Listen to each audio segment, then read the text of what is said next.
Santo Deus, nós somos gratos ao Senhor por essa manhã, por esse domingo, no qual o Senhor nos concede a tua graça, de modo que possamos nos reunir como igreja, como irmãos em Cristo.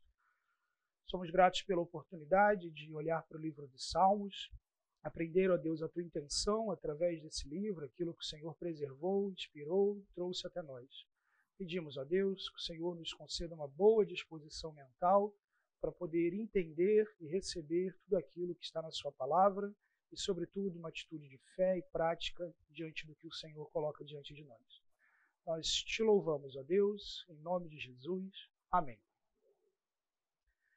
Muito bem, pessoal. Como eu combinei com vocês, sempre no começo da aula, uma breve revisão da aula anterior.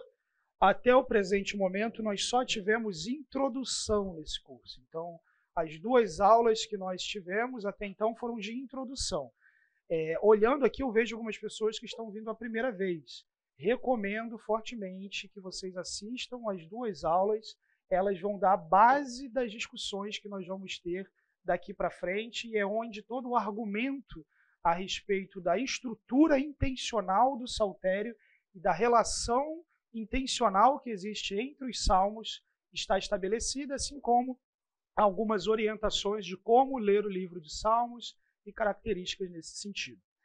Então, na nossa primeira aula, nós introduzimos a nossa aula falando um pouco disso que eu comentei agora. Na segunda, exploramos esses outros elementos. E agora, na terceira aula, nós começamos a explorar de forma mais produtiva o conteúdo de cada um dos livros do Saltério.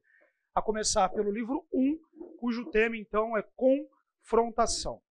Especificamente, na aula passada, nós mostramos como alguns salmos específicos eles foram utilizados pelo editor final, compilador final do Saltério, para marcar a estrutura. Falamos, por exemplo, do papel dos salmos acrósticos nesse sentido, aqueles salmos cujo cada um começa com uma letra do alfabeto hebraico, cada perícope ali, cada pedaço daquele salmo, cada parágrafo daquele salmo com um conjunto de letras no hebraico, seguindo o alfabeto. Falamos a respeito dos pilares poéticos, 2 salmos que são utilizados para marcar a estrutura, essa característica de salmo da Torá, mais salmo messiânico, esse conjunto de 2 salmos que é utilizado especialmente dentro do livro 1 para dividir assuntos dentro do livro de Salmos. Mostrei para vocês como as doxologias no final de cada um dos livros revelam o progresso, marcam efetivamente que está terminando um livro e vai começar outro.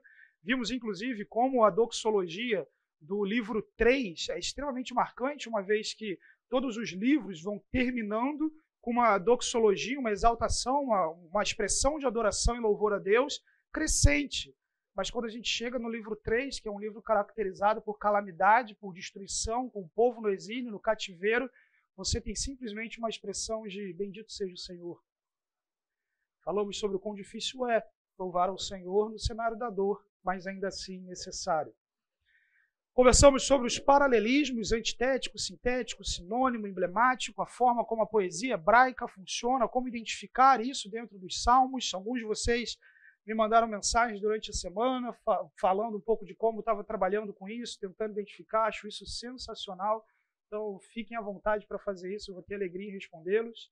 O quiasmo, a estrutura de paralelismo cruzado, em que a primeira linha combina com a última e assim por diante, até você ter uma mensagem central no meio daquela estrutura. E, por fim, os salmos imprecatórios, analisamos o Salmo 137, falamos um pouco sobre o papel dos salmos imprecatórios dentro do saltério e de que forma ele poderia ou não ser válido na nossa experiência hoje como crentes em Jesus.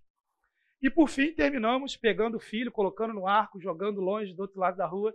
Brincadeira, não foi isso que a gente fez. Na verdade, trabalhamos o Salmo 127, aplicando muito do que a gente viu aqui, olhando o papel daquele guerreiro com uma grande vitória na mão, guardando na aljava, preparando para o dia da batalha final, quando os seus filhos, então, não seriam envergonhados. Alguém ficou na aula passada ou ao longo dessa semana com alguma coisa na cabeça e gostaria de aproveitar esse momento inicial para perguntar algo das 2 últimas aulas? Algum termo que não tenha ficado claro ou algum conteúdo que eu coloquei aqui?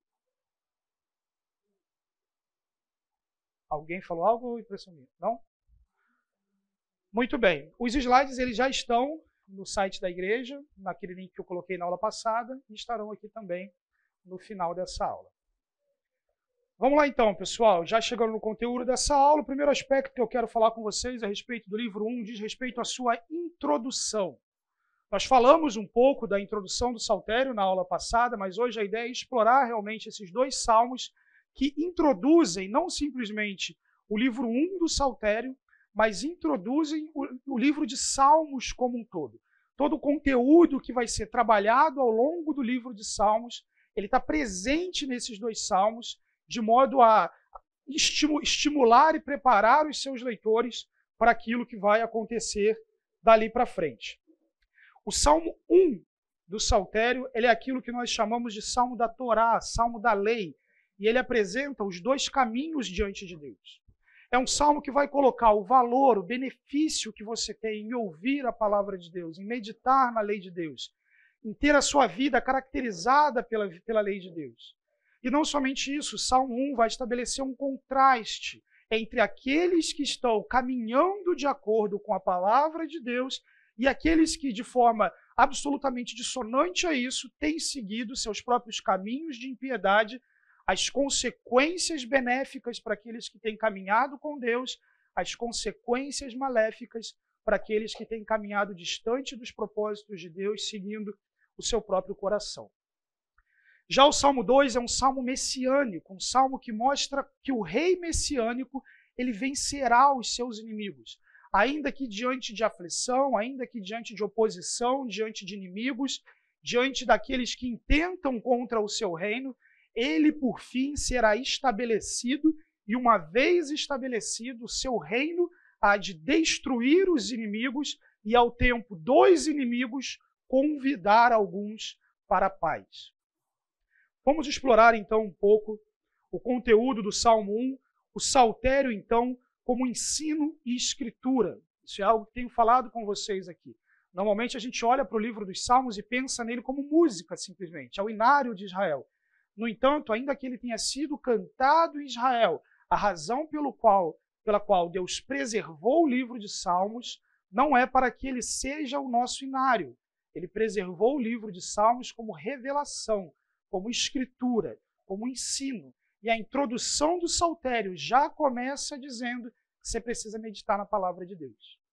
Que você precisa conhecer essa palavra precisa encher a sua vida. E isso vai culminar numa vida que prospera, tem sucesso na sua caminhada com Deus. Conteúdo, então, do Salmo 1. Bem-aventurado o homem que não anda no conselho dos ímpios, não se detém no caminho dos pecadores, nem se assenta na roda dos escarnecedores. Antes, o seu prazer está na lei do Senhor, e na sua lei medita de dia e de noite. Ele é como árvore plantada junto a correntes de águas, que no devido tempo dá o seu fruto, e cuja folhagem não murcha, e tudo quanto ele faz será bem-sucedido. Os ímpios não são assim. São, porém, como a palha que o vento dispersa. Por isso, os perversos não prevalecerão no juízo, nem os pecadores na congregação dos justos. Pois o Senhor conhece o caminho dos justos, mas o caminho dos ímpios perecerá. Nós temos algumas características nesse primeiro salmo que, juntamente com o segundo, vão trazer toda a informação que a gente precisa para ler o Saltério. Em primeiro lugar, o salmo começa com uma progressão, aquele que não anda, não se detém, não se assenta.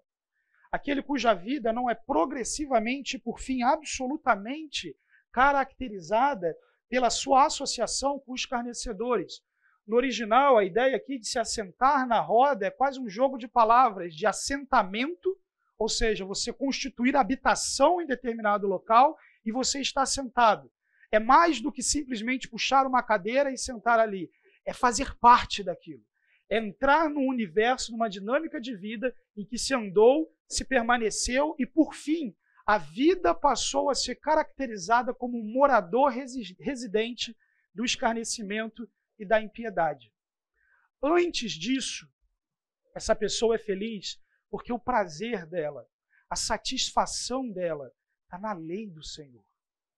está em conhecer ao Senhor, está em caminhar com o Senhor. A vida dessa pessoa é caracterizada por meditar dia e noite. Essa expressão, meditar dia e noite na palavra de Deus, é extremamente comum no Antigo Testamento e salvo raríssimas exceções. Todas as vezes em que você tem essa construção de ter prazer na lei, meditar na lei dia e noite, isso culmina com ser bem-sucedido. Você pode olhar para Josué, você pode olhar para o Pentateuco, você pode olhar para a teologia do Antigo como um todo. Meditar na palavra de Deus de noite é diretamente associado com ser bem-sucedido, ter essa vida caracterizada por alguém que tem caminhado com Deus, conhecido ao Senhor e se beneficiado de uma comunhão genuína com Deus. Diante da adversidade, diante da dificuldade, esse indivíduo tem provisão constante. É como uma árvore plantada com uma corrente de águas. A ideia aqui são de canais de águas, e é como se ela tivesse plantada dentro do canal de água. Por isso, a ideia de tradução aqui é junto à corrente de águas. Ela está bebendo o tempo inteiro, dia, noite, não murcha. Esse indivíduo dentro do saltério, e especialmente isso aqui vai ser muito aplicado dentro do livro de Salmos, a fidelidade do rei, nos primeiros livros, e, por fim, a fidelidade que o povo precisa ter, uma vez que eles não têm mais rei, especialmente a partir do livro 3. Com os ímpios não é assim. Há um segundo caminho no livro de Salmos, um segundo grupo no livro de Salmos, aqueles que o saltério vai chamar de ímpios, de inimigos, reis das nações, enfim, uma série de características para tipificar aqueles que não são assim. Ao invés de serem assim, eles atentam contra o Senhor, eles atentam contra o ungido de Deus, eles atentam contra os intentos de Deus. Pessoal do fundão, ajuda que eu pedi para vocês aí. Dizer que tem lugarzinho na frente aí. Me ajuda aí, pessoal. Tem ali no canto, tem para cá também. Vamos lá. Eles vão ser espalhados como o vento dispersa. O seu caminho de impiedade, ainda que possa dar para eles aparente vitória momentânea, por fim, eles não prevalecerão no juízo.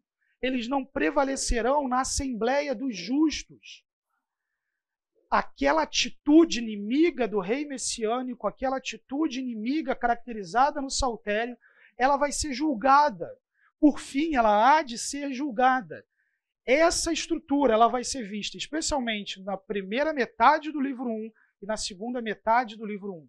Aqueles intentando contra o Senhor, atentando contra o rei que Deus estabeleceu, e aqueles que estão perseverando, continuando, ainda que debaixo de confronto constante, como temos aqui caracterizado como tema do livro 1.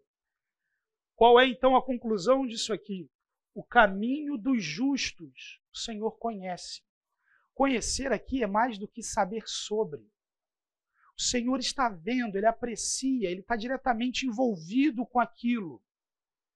Mas o caminho dos ímpios, ele está fora da esfera da bênção de Deus, ele vai morrer.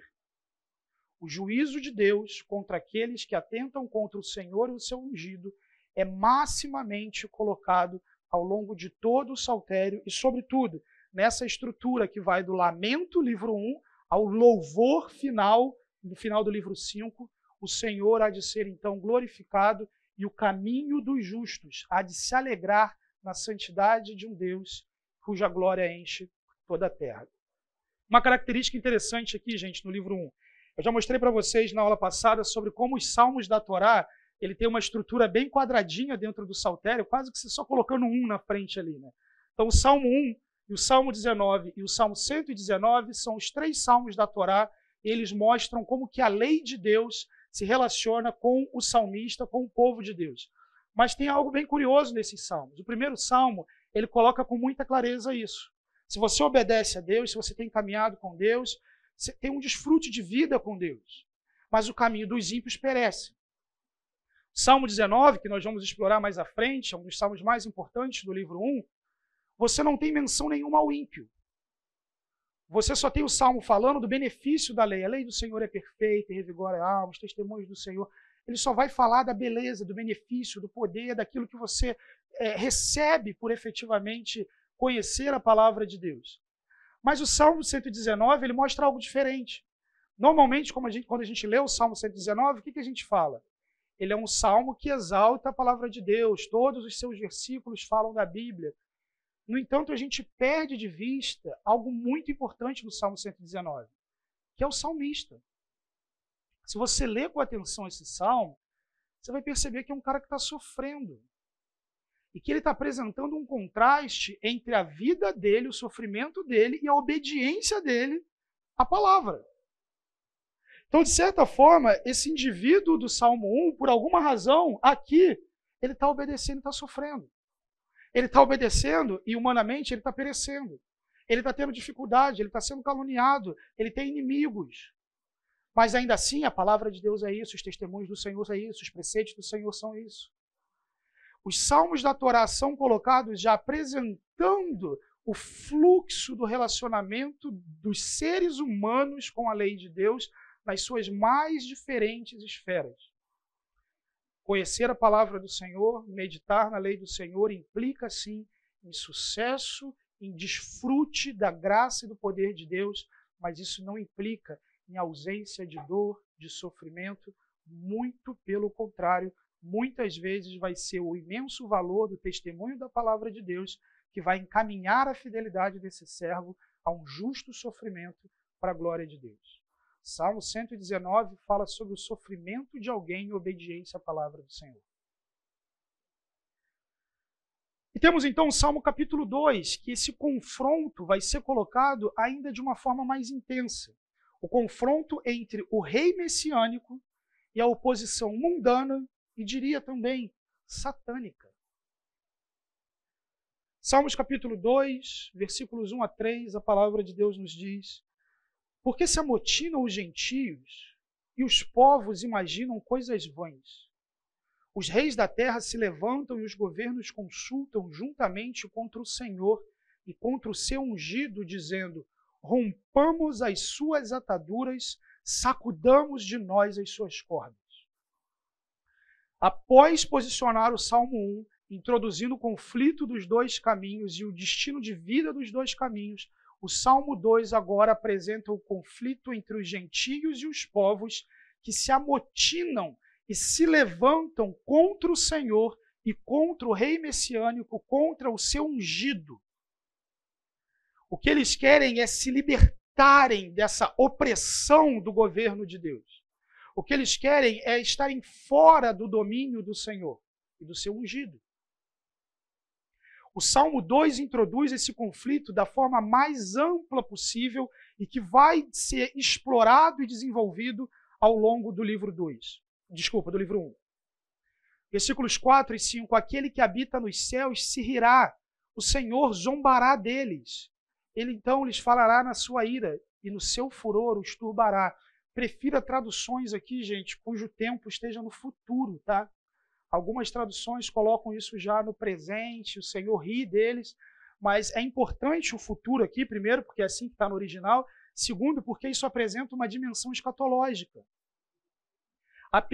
Escatológica aqui, é importante definir, diz respeito às últimas coisas que o Senhor fará, aspectos proféticos nesse sentido. Apesar da movimentação opositória das nações e dos povos ímpios que desejam atentar contra o Senhor e o seu ungido, o Senhor zombará. Ele lhes falará na sua ira. No seu furor, ele os turbará, ele vai os confundir, ele vai os destruir. Essa é uma das imagens mais curiosas do Senhor nos Salmos, porque, salvo raras exceções, não é comum Deus ser apresentado nas Escrituras rindo da desgraça e zombando. No entanto, as atitudes desses ímpios contra o Senhor e contra o seu ungido, elas são tão ridículas e tão impossíveis de serem concretizadas, que a primeira expressão da ira de Deus é rir. É rir. Essa característica de Deus como rei que o saltério introduz, que tem um rei na terra que expressa o seu reinado, ela vai estar presente ao longo de todo o saltério. Alguns exemplos, por exemplo, do reinado de Yahvé. No livro 1, Salmo capítulo 10, versículo 16, o Senhor é rei eterno, da sua terra somem-se as nações. No livro 2, pois o Senhor Altíssimo é tremendo, é o grande rei de toda a terra. Salmo 47, 2. No livro 3, Salmo 84, 3, o pardal encontrou casa, eu, os teus altares, Senhor dos exércitos, Rei meu, Deus meu. No livro 4, Salmo 95, 3, porque o Senhor é o Deus supremo, o grande Rei, acima de todos os deuses. E no livro 5, Salmo 145, exaltar-te-ei, ó Deus, meu Rei, exaltar-te-ei, ó Deus, meu e Rei.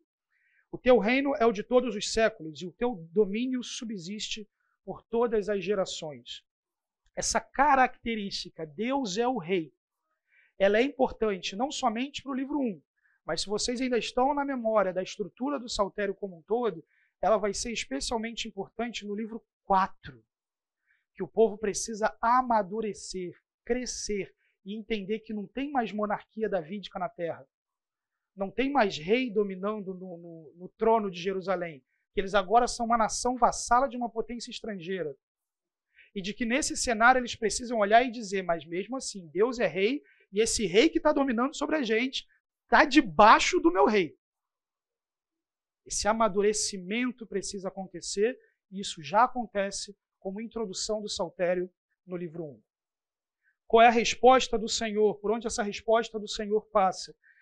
Eu, porém, ungi o meu rei sobre o meu santo monte de Sião. Proclamarei o decreto, o Senhor me disse, tu és o meu filho, eu hoje te gerei. Pede-me, e eu te darei as nações por herança, e os fins da terra por tua possessão. Na semana passada a gente comentou um pouquinho sobre o uso desse salmo em Hebreus, aplicando a Jesus Cristo, o descendente de Davi, o filho gerado por Deus, ungido, estabelecido por Deus, mas o Salmo, então, ainda naquele contexto, antes da vinda de Cristo, colocava, eu, porém, ungi o meu rei. Então não é qualquer rei. Deus estabeleceu um rei. Deus estabeleceu uma dinastia. Esse rei e essa dinastia acontecem dentro daquilo que, na teologia bíblica, especialmente na teologia do Antigo Testamento, é a aliança davídica. A aliança que Deus estabeleceu com Davi, aliança essa que pode ser vista especialmente em 2 Samuel, capítulo 7, versículo 16, quando o Senhor diz, quanto a você, sua dinastia e seu reino permanecerão para sempre diante de mim, o seu trono será estabelecido para sempre. Se você ler 2 Samuel inteiro, ele é um capítulo muito lindo de se ler. Primeiro Deus estabelece toda a sua aliança. Depois Deus ouve tudo aquilo Davi ouve tudo aquilo que Deus falou, e ele ora para Deus tudo aquilo que Deus falou. Senhor, o Senhor usou de bondade comigo, o Senhor falou isso, então Deus, confirma a minha descendência, confirma o meu trono para a sua glória, para a sua majestade, para o Senhor. Ele ora para Deus tudo aquilo que ele acabou de ouvir de Deus. Ou seja, ele não está esperando receber de Deus, ele está realmente se relacionando com Deus, porque Deus já prometeu que vai fazer isso. Uma aliança com Deus, que dá vazão, que dá fluxo a algo que Deus já vem fazendo ao longo da história. Veja, meus irmãos, as coisas elas não são simplesmente soltas ao acaso. Essa aliança, ela já está no fluxo de outras alianças, de outras promessas. Ela é uma etapa do que Deus está fazendo na humanidade. Por exemplo, ela já é reflexo daquilo que o Senhor, através da bênção de Jacó, coloca, o cetro não se afastará de Judá, nem o bastão sairá de entre os seus pés, até que venha Siló, e a ele obedecerão os povos. O significado de Siló, meus irmãos, não dá para saber, efetivamente. É uma palavra cujo sentido léxico, assim, absoluto, não dá para saber. Então, normalmente, o que os tradutores fazem? Ou, não sei o que é, não vou me arriscar. Siló, coloca do jeito que está lá. Ou, tenta traduzir o conceito. Qual seria o conceito? Aquele a quem é de direito. Então, em Gênesis 49, é dito que O cetro não se afastaria de Judá até um descendente final de Judá, que tem o direito de reinar absolutamente, definitivamente, cujos povos o obedeceriam. Mas o primeiro rei de Israel não é de Judá, é de Benjamim, é Saul. Então você tem algo que está acontecendo ali. E agora o Senhor tratando com Samuel, indo até a casa de Jessé, trazendo aquele menino, tratando com aquele menino não vira rei de imediato, ainda que tenha sido ungido, ele já tem que enfrentar todos os confrontos contra o rei messiânico. Uma vez estabelecido o rei, ele vai continuar enfrentando confrontos, assim como a sua descendência, mas tudo isso debaixo de uma aliança que Deus se comprometeu de ter um descendente de Davi no trono do seu povo, de confirmar esse descendente e de, por meio desse descendente, trazer aquele que tem o direito efetivo de reinar, o seu rei, como o Salmo 2 coloca. Essa aliança davídica, ela vai ser vista ao longo de todo o Saltério. Diversos salmos vão fazer menção direta à aliança de Deus com Davi, no livro 1, no livro 2, no livro 3, exceto no livro 4. No livro 4 você não tem nenhuma menção à aliança de Deus com Davi.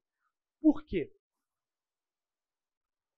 Pelo que a gente já falou aqui, por que o editor final do Saltério, nessa intenção de formar uma mensagem para o povo voltando do exílio ler, por que no livro 4 do Saltério ele não colocou nenhuma coleção de salmos que traz pelo menos um salmo falando sobre a aliança de Deus com Davi?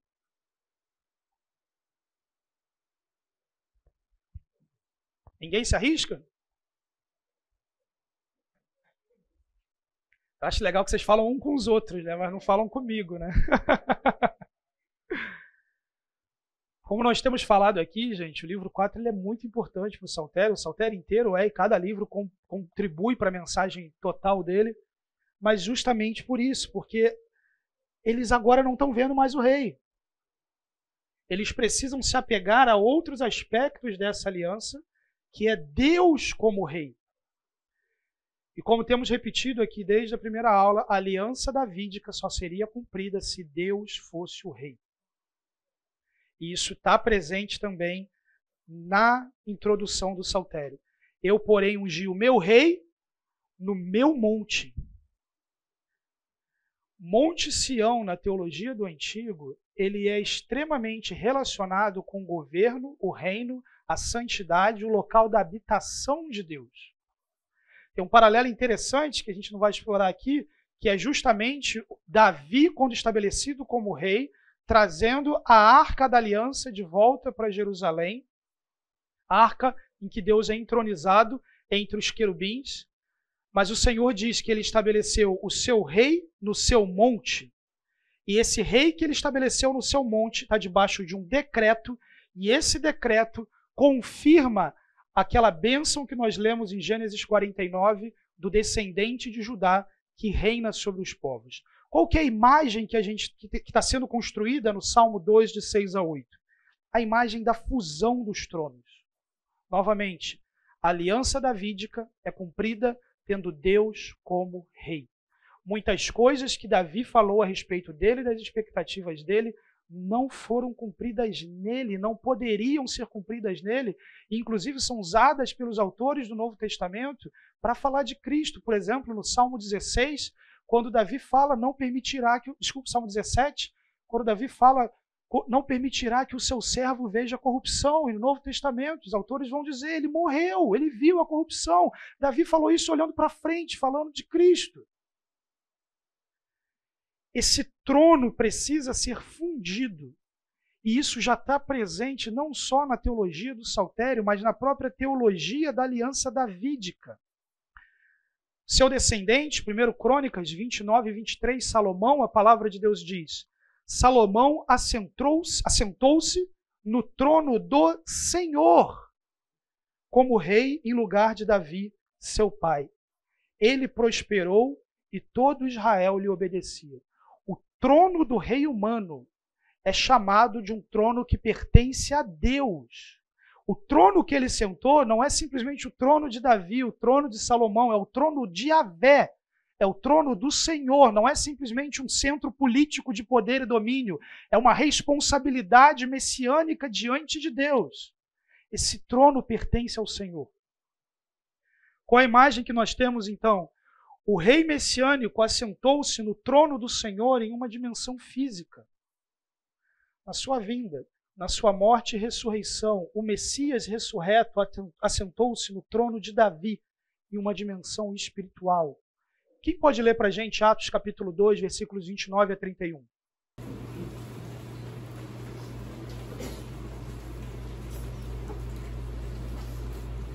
Irmãos, posso dizer com franqueza que o patriarca Davi morreu e foi sepultado. O seu túmulo está entre nós até o dia de hoje. Mas ele era profeta e sabia que Deus lhe prometera, sob juramento, que poria um dos seus descendentes no trono. Prevendo isso, falou da ressurreição de Cristo, que não foi abandonado no sepulcro, cujo corpo não sofreu decomposição.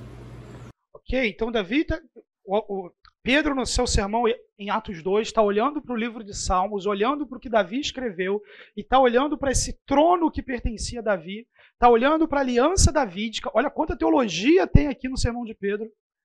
E ele está olhando para isso tudo e está dizendo, esse Davi, esse rei messiânico que se assentava no trono do Senhor, ungido de Deus, Jesus Cristo, em sua morte e ressurreição, reina no trono de Davi.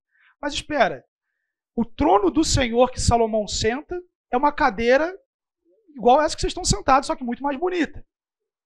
O trono que Jesus assentou na imagem de Atos, ele está numa dimensão espiritual. Então percebe como as coisas parecem se misturar?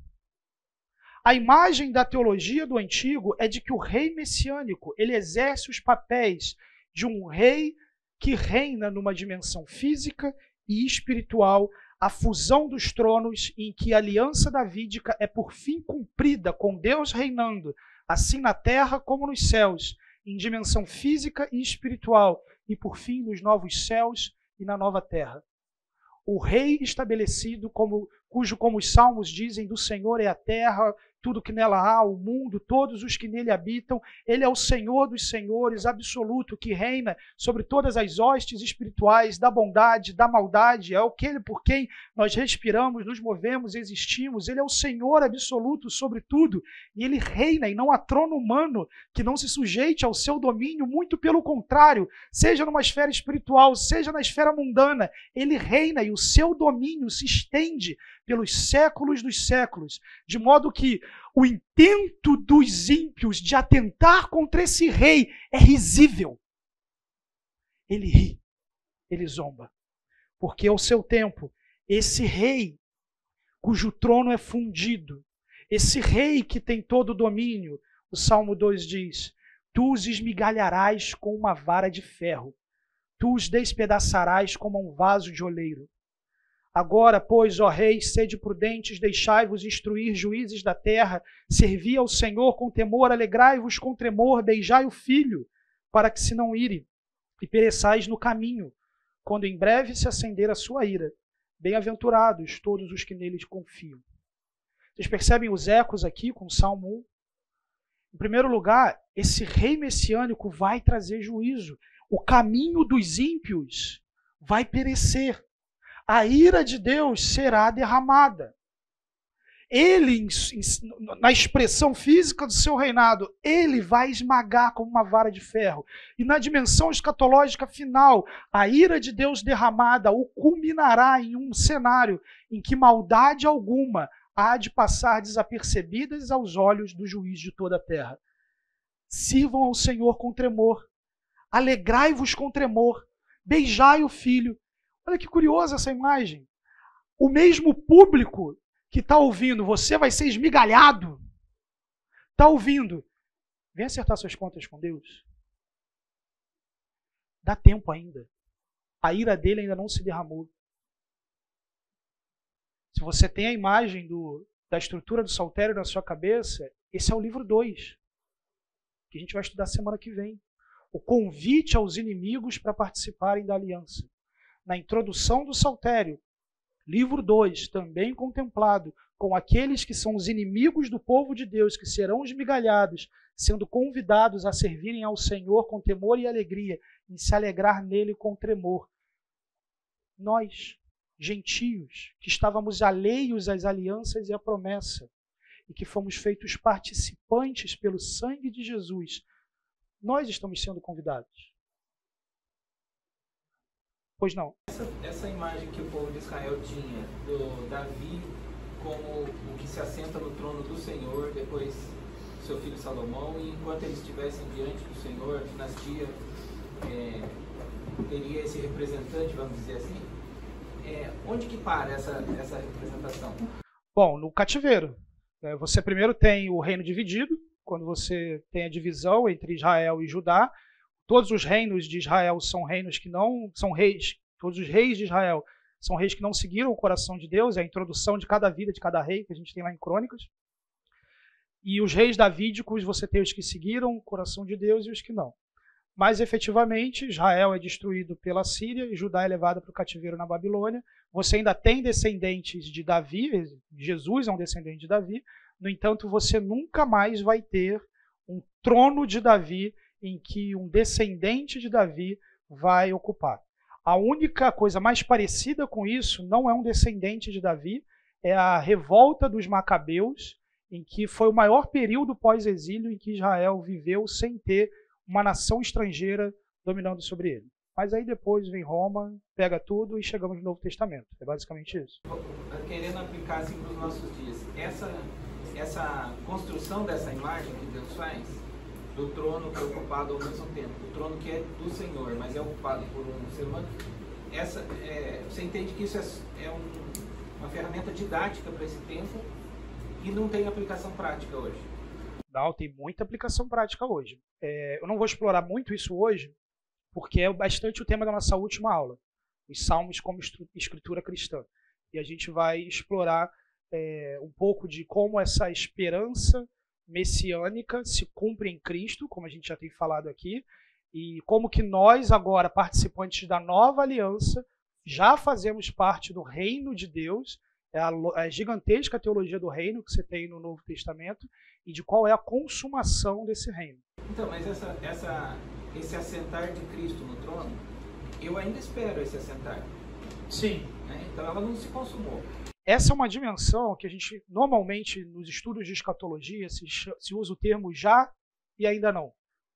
Não sei, alguns talvez já tenham ouvido. Então, Pedro está dizendo, em sua morte e ressurreição, ele está no trono, ele se assentou no trono. Já.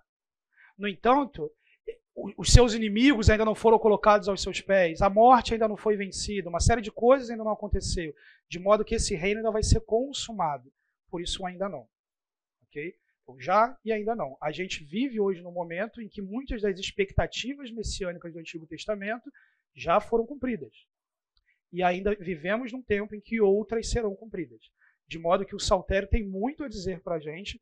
Na primeira aula eu coloquei um gráfico em que eu coloquei o tema de cada um dos 5 livros do Saltério e a importância dele para 5 aspectos da vida e da missão cristã. Então esse, por exemplo, é um reflexo disso. Então, e aí o papel do humano sentado no trono, isso, ele não existe mais e não parece que vai existir. Bom, se você entender que Deus fez carne na pessoa de Jesus Cristo, você tem um humano no trono. Não, mas não um governo político como Davi exercia. Então, tem 2 implicações que a gente pode seguir aí.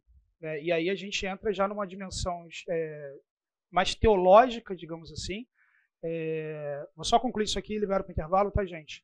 E já faço propaganda aqui para o curso de Teologia Sistemática, março e abril do ano que vem.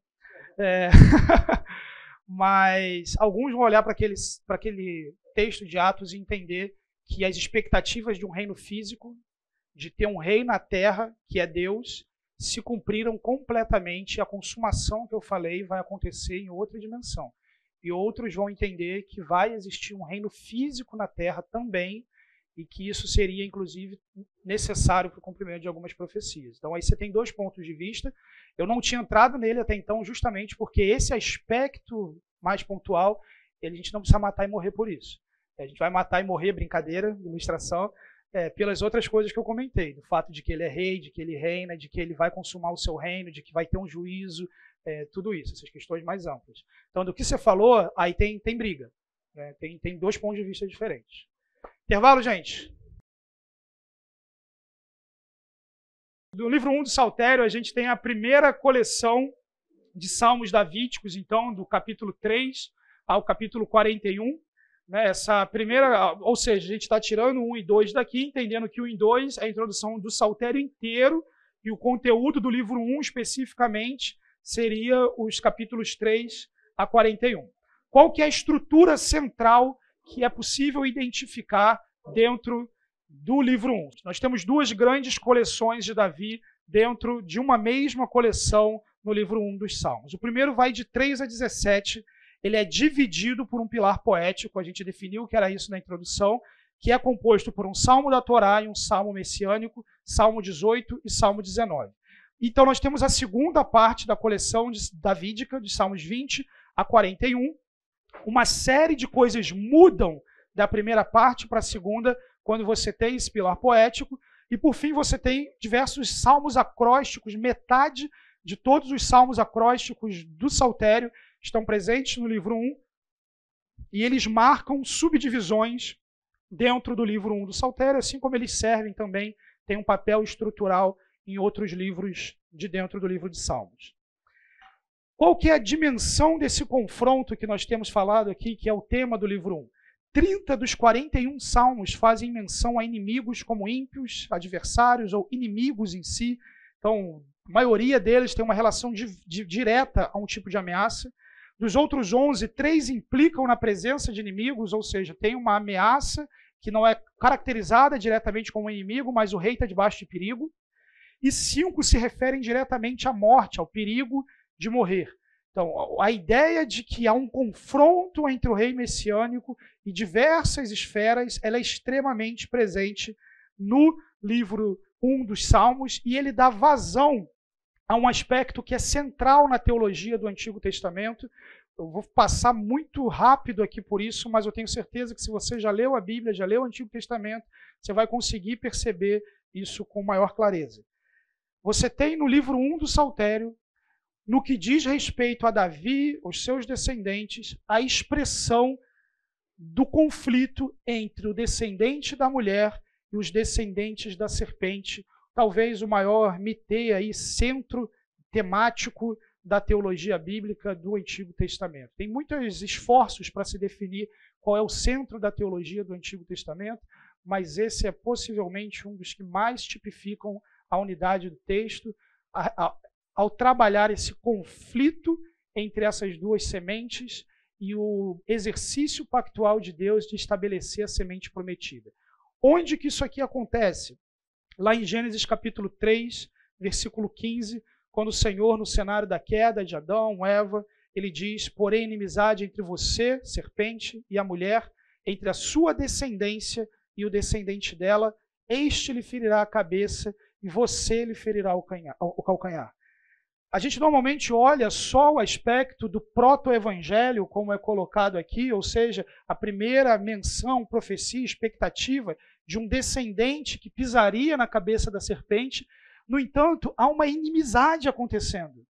Há uma inimizade acontecendo entre a descendência da mulher e o descendente da serpente.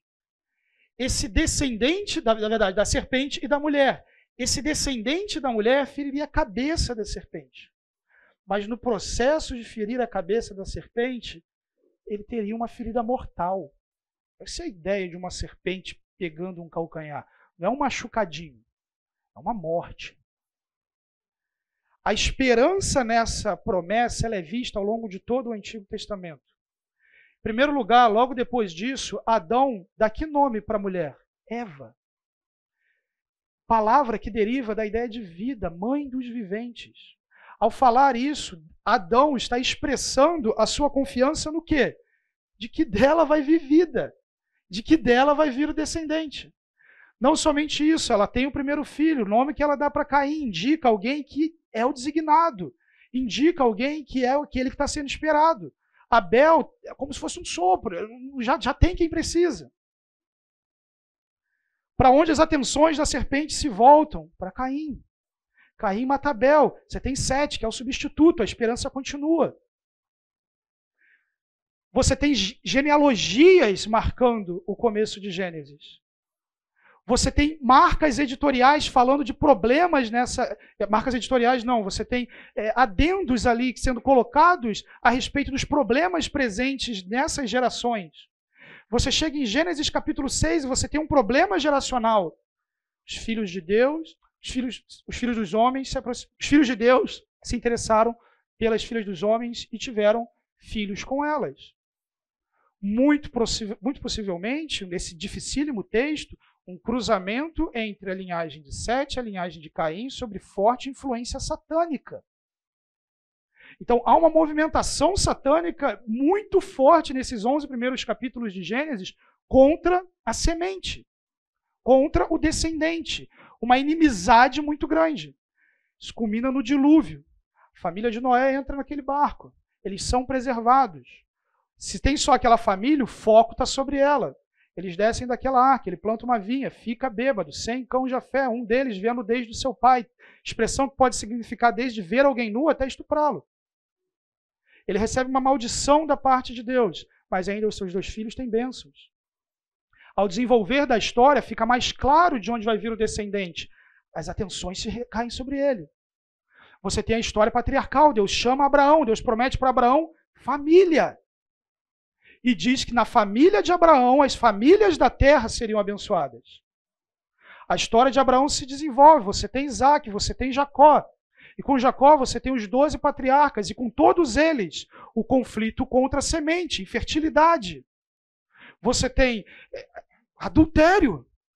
Todas as consortes ali, as auxiliares das mulheres, as concubinas que são oferecidas. Você tem conflito de Isaac com Ismael, você tem tentativas de mexer com a promessa de Deus com as próprias forças. Você tem o povo cativo. As atenções da inimizade estão ali, estão no Egito. Essa inimizade é tão grande, a intenção satânica é tão grande contra a semente, que aquele faraó, com o coração absolutamente voltado para o maligno, ordena a morte 2 primogênitos. Porque o povo está crescendo, e o povo crescendo é descendente chegando. Mas o menino é poupado, ele entra naquele rio. Eu imagino as hostes da maldade olhando para aquilo e dizendo, é ele. Morreu todo mundo, mas poupou. Não era ele, não era nem o descendente dele. Moisés é da tribo de Levi. Mas por meio de Moisés, Deus vai tirar aquele povo de lá, vai fazer o seu nome grande, vai estabelecer uma nação, vai cumprir as promessas que ele fez com Abraão por meio de Josué, o seu descendente, vai estabelecer uma marca que diz respeito ao descendente, a circuncisão, a aliança. Eles vão se desenvolver ainda debaixo de conflito, eles têm uma terra para conquistar. Tem briga, tem confronto, tem dificuldade. Deus entrega a sua lei, Deus chama o povo, Deus constitui nação. Você tem Saul. Será que é ele? Não, ele é benjamita. Já tem a promessa de que seria de Judá, as atenções estão sobre a tribo de Judá. Então vem Davi. Samuel entra naquela casa, unge aquele rapaz. Como falei anteriormente, vai ter muito confronto na vida de Davi a partir daí. As atenções estão sobre ele. Depois as atenções estão sobre os seus descendentes.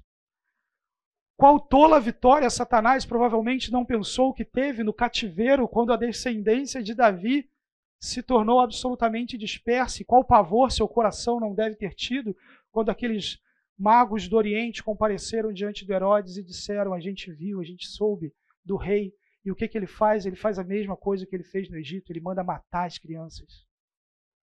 O confronto entre a semente da serpente, o descendente da serpente, os descendentes da serpente e o descendente da mulher, ele está em toda a história. E ele está presente no livro de Salmos. Ele está presente nos intentos satânicos, malignos e mundanos contra o rei messiânico e os seus esforços de constituir um reino de paz. Quais são essas características estruturais que mostram isso para a gente no livro 1? Em primeiro lugar, o Salmo 18 e 19, eles têm um papel importante estrutural no livro 1. Eles têm a mesma estrutura do Salmo 1 e 2, e eles espelham a realidade do Salmo 1 e 2.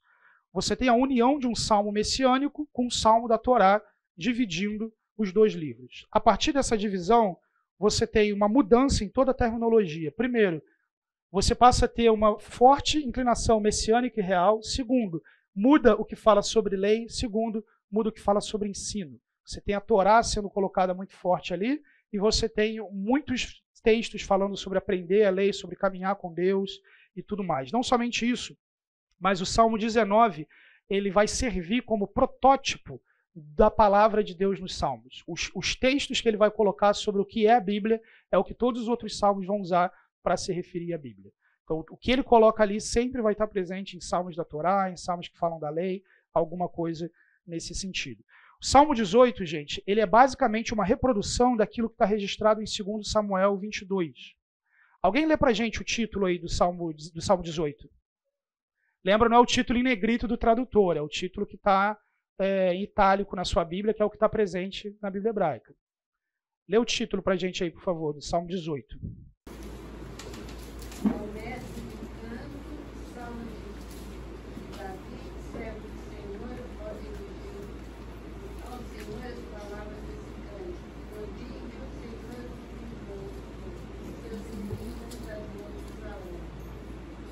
Ok.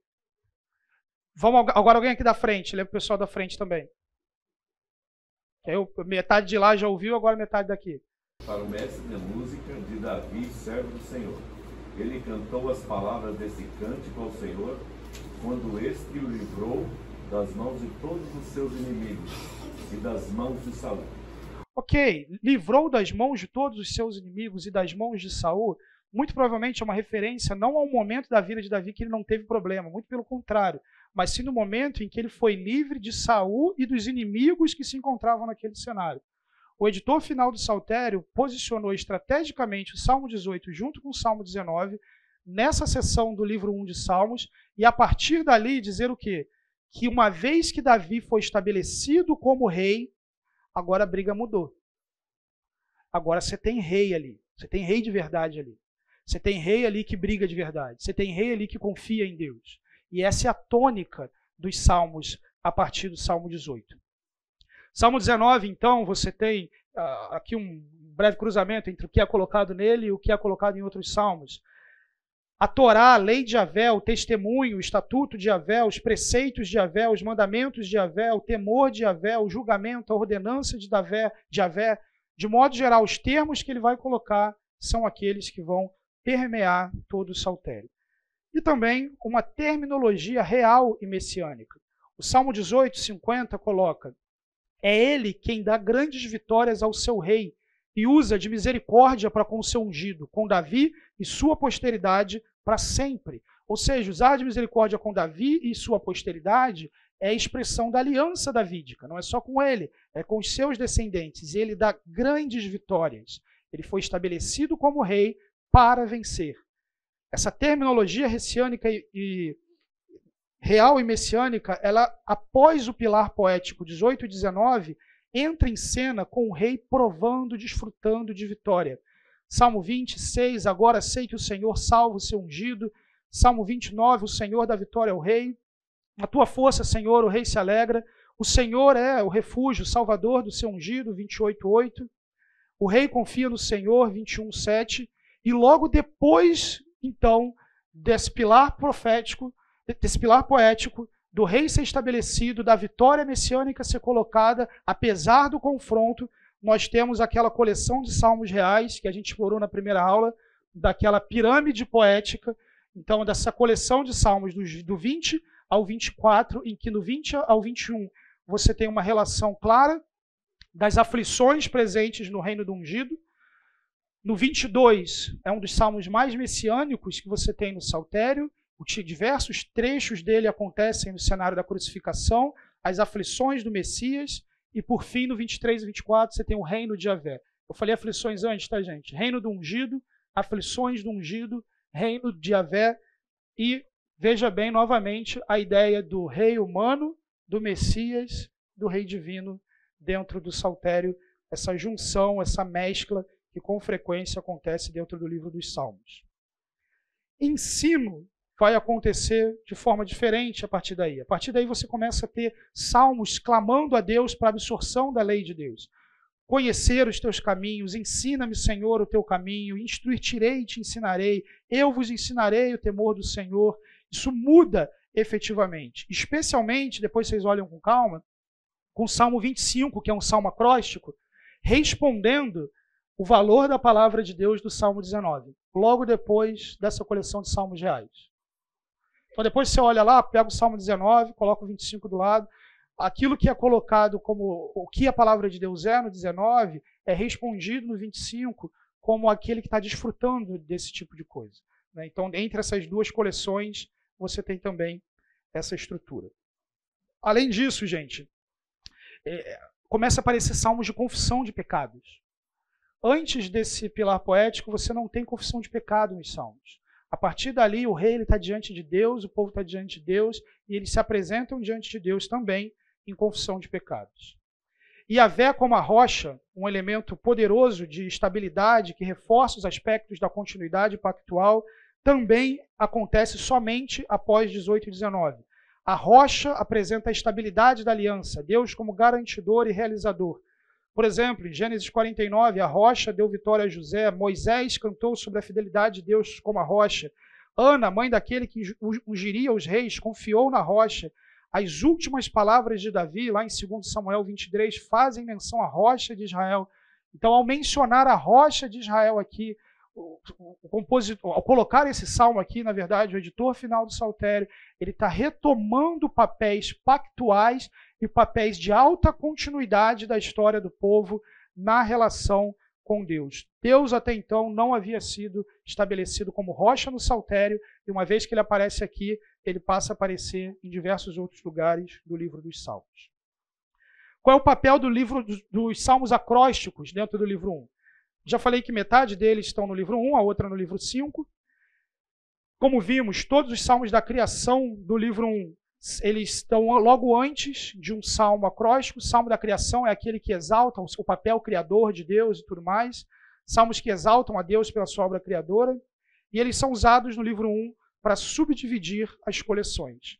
Como eu comentei na primeira e na segunda aula, na segunda, na verdade, saber os acrósticos e seu papel estrutural, ele te dá uma visão muito ampla da estrutura do saltério. Você consegue saber para onde o saltério está indo, o que está antes, o que está depois, e isso é didático. Ele colocou assim para que o povo pudesse aprender, memorizar, enfim, saber a mensagem do livro. Como que é a estrutura acróstica do livro 1, então? Vamos lá. A gente tem esse globo terrestre ali simbolizando os salmos criacionais. Salmo acróstico 9 e 10, antes dele você tem um salmo da criação. Salmo acróstico 25, um salmo da criação. Salmo acróstico 34, um salmo da criação. Entre eles, coleções de salmos. 11 a 17, com ênfase muito grande em proteção, livramento. 18 e 19, o pilar poético. Coleção de salmos reais. A seguir, salmos que falam da habitação real do rei. Por fim, a gente chega, na verdade até 33 aqui. Por fim, a gente chega em 34 e 37, em que a gente tem os salmos do sofredor inocente, 38 a 41, salmos do sofredor culpado. Isso aqui é abraçado por dois salmos acrósticos. Então você tem dois salmos acrósticos guardando essa coleção. O que são salmos do sofredor inocente e do sofredor culpado? São diversas confissões de Davi. Em primeiro lugar, o editor de Saltério organizou uma série de salmos em que Davi clama por justiça porque ele não tem culpa. Senhor, olha a minha justiça. Senhor, olha o que eles estão fazendo. Esse tipo de coisa. E depois você tem salmos em que Davi está dizendo, Senhor, eu pequei, não derrama sua ira sobre mim.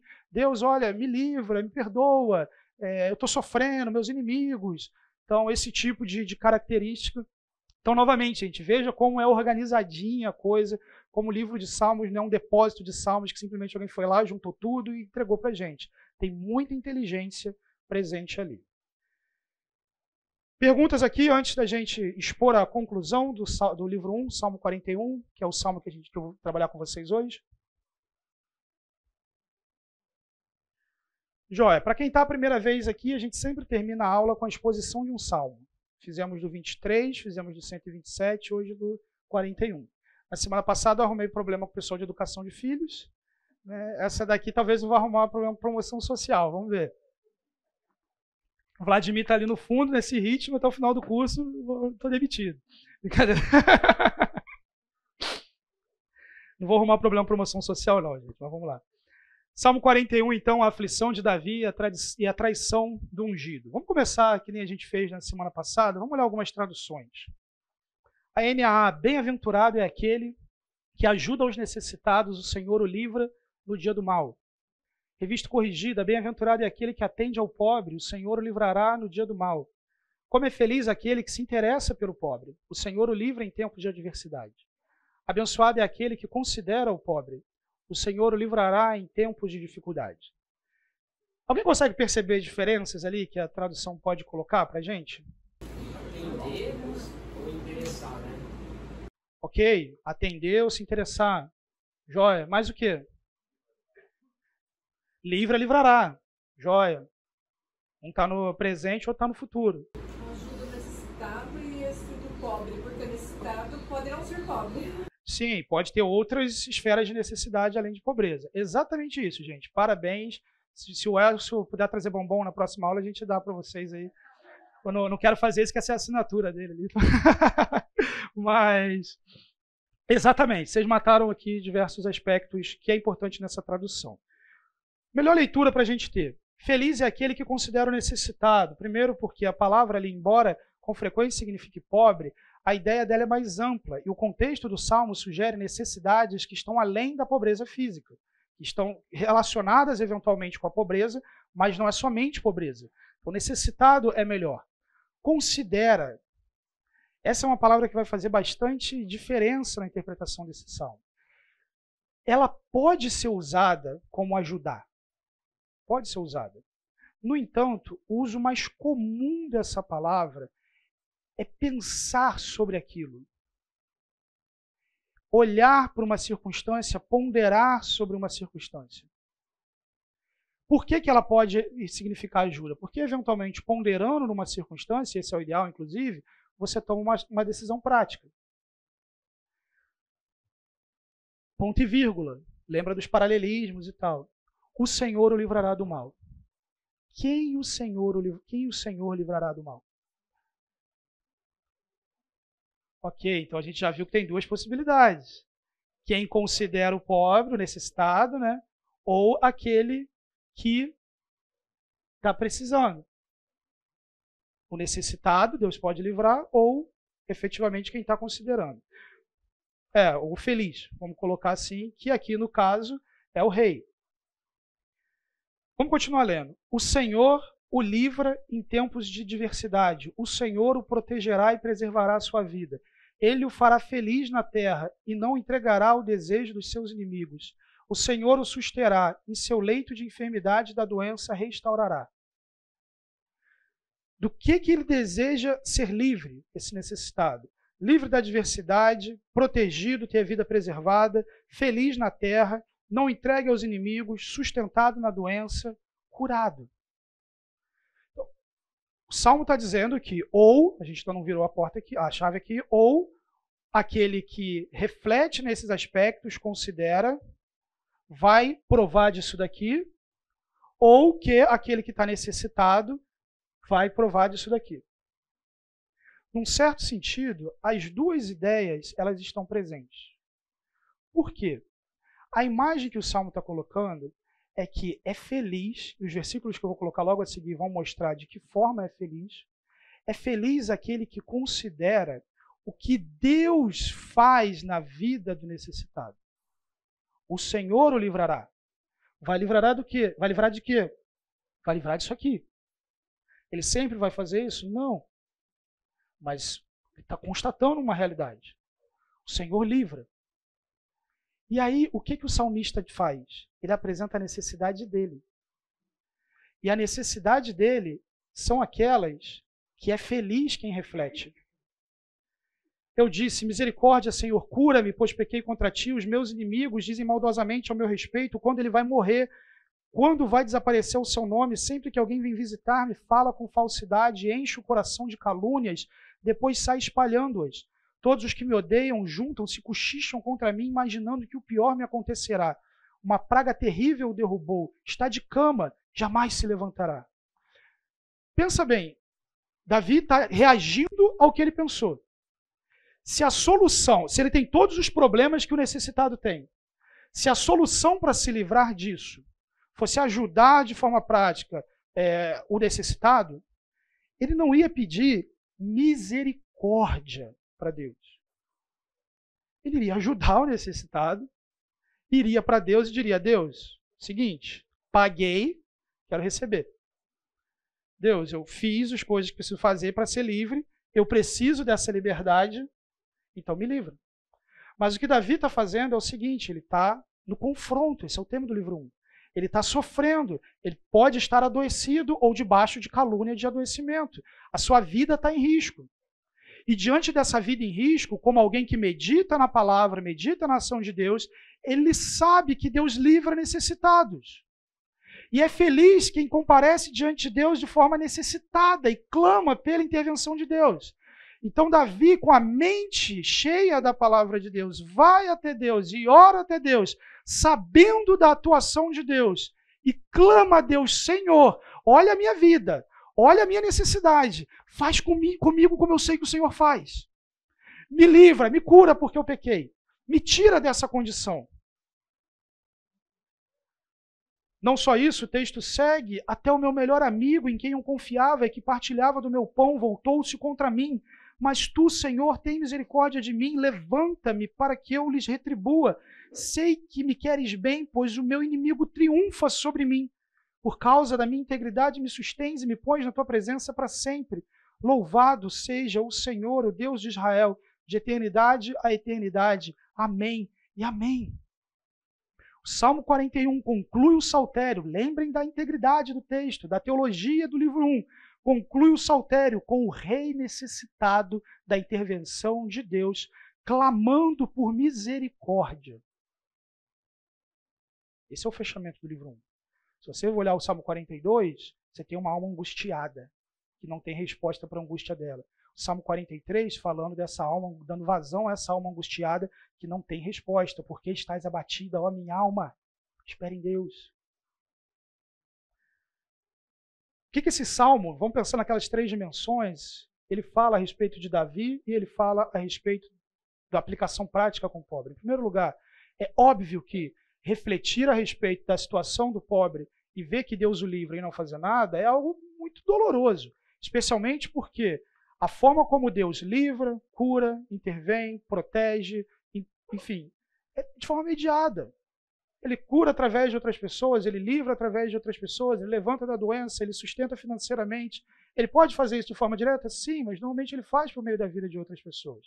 E por isso, refletir no livramento de Deus do pobre, do necessitado, implica em me ver envolvido na ação de Deus. O que eu estou dizendo aqui é que eu não vou fazer isso para receber de Deus todos aqueles livramentos e que eu recebo todos aqueles livramentos quando eu faço isso, que é normalmente o uso que se faz desse salmo. Se fosse isso, Davi pediria direitos, ele não pediria misericórdia. Ele pede essa misericórdia, ele termina dizendo sobre o seu melhor amigo, sobre alguém de extrema confiança, essa é a palavra no original, que ele confiava, que partilhava do pão e que se voltou contra ele. Uma dimensão messiânica desse salmo, a gente não tem como aplicar ele inteiramente a Jesus Cristo. O salmo fala de confissão de pecados. Eu pequei. Isso nos mostra que um salmo que apresenta uma realidade messiânica não necessariamente é tomado integralmente, seja na leitura que a gente faz, nos pressupostos que eu apresentei para vocês, seja quando ele é citado no Novo Testamento, pelos autores do Novo Testamento. Por exemplo, o Senhor Jesus diz em João capítulo 13, 10, 11, 18 e 19. Respondeu Jesus: quem já se banhou precisa apenas lavar os pés, todo o seu corpo está limpo. Vocês estão limpos, mas nem todos, pois ele sabia quem iria traí-lo e por isso disse que nem todos estavam limpos. Não estou me referindo a todos vocês, conheço os que escolhi, mas isso acontece para que se cumpra a Escritura: aquele que partilhava do meu pão voltou-se contra mim. Estou lhe dizendo isso antes que aconteça, a fim de que quando acontecer, vocês creiam que eu sou. A respeito do rei messiânico, do descendente final de Davi, esse salmo fala que o rei também passaria necessidade, que o ungido de Deus também passaria necessidade. Do que o ungido de Deus poderia precisar de necessidade? Ele precisaria ser livre da adversidade, protegido, ter a vida preservada, ser feliz na terra, não entregue aos seus inimigos, sustentado na doença, curado. O texto de João faz referência a Judas, seu amigo que o traiu. O Salmo 41 não diz qual foi o amigo de Davi,